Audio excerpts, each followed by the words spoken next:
the governance committee meeting now. Welcome to the meeting. First item on the agenda is apologies for absence. Jones. Nice. Brian has put anything in. Right, item 2, disclosure of interest, grant the dispensations. None received, Chair. Nope. Item 3 is the minutes of the previous meeting, which has already been taken. Item 4, there's no actions arising from the minutes. So item 5 is the budget monitoring, which was all 3 committees. The other 2 committees have discussed their budgets. So you've got the governance committee budget there.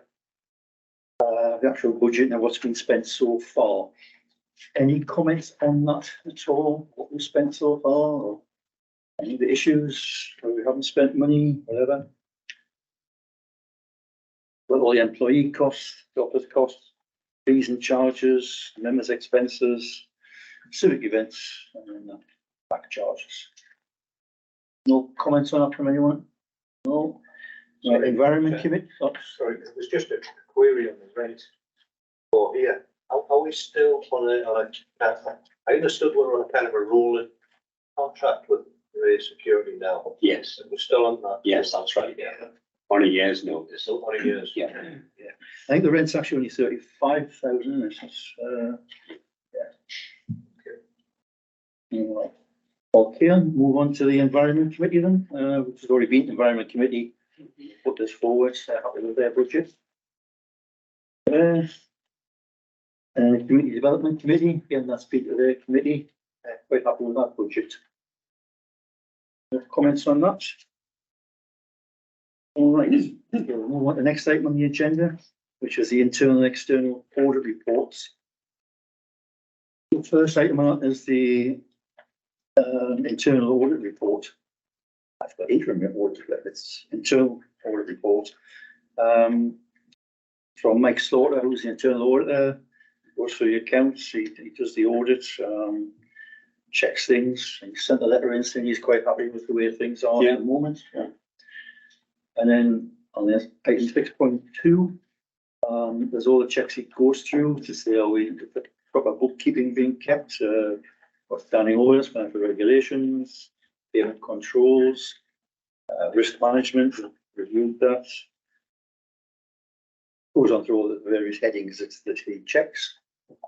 Those. Then there's another report on the list of internal controls. Just checking the books have been properly kept throughout the year. Do the risk assessment, all sorts of things. He goes through accuracy, checks various items in the accounts. Item 6.4. This is from Mazars, so like the external auditors now.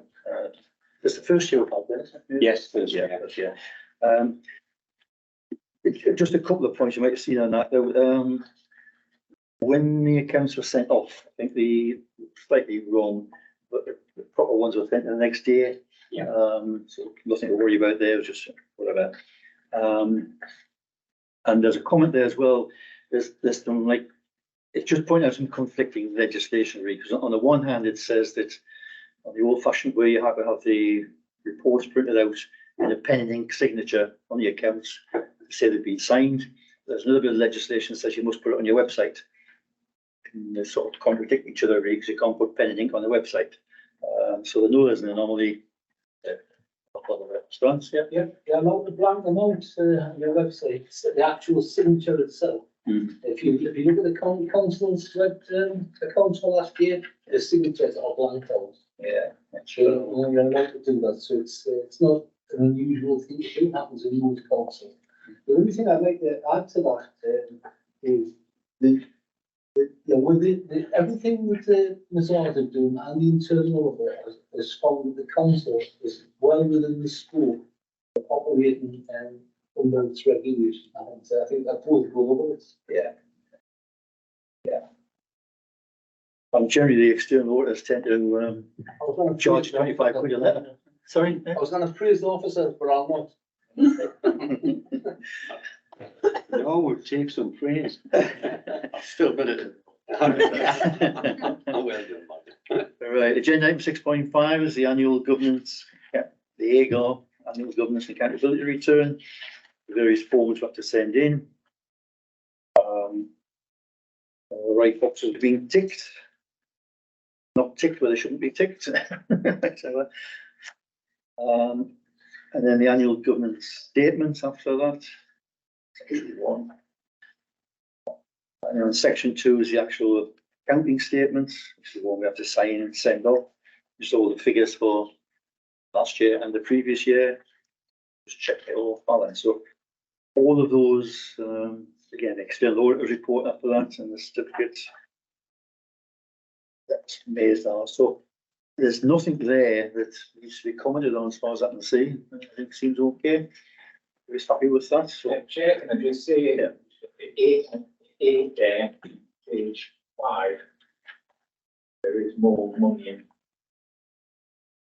short-term investments this year than that. sorry, what was that? We just got more money. Right.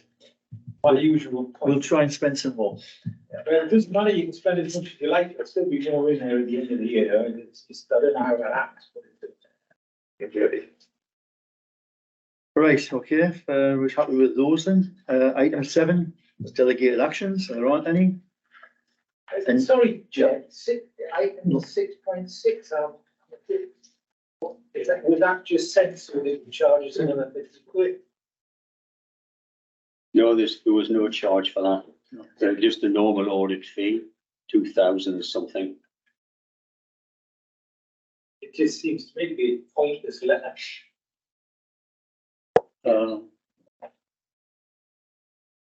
I think a lot of auditors, they're just pointing things out that they've spotted and letting you know that they know. They know. So happy with the report anyway, yeah, right. Item 7, delegate actions, there aren't any. Item 8, the business, there isn't any. Date and time of the next meeting. Held here on Tuesday, the 9th of January at 6:30. So that's the end of part 1 of the meeting. So if there were any press and public here, I'd ask them to leave.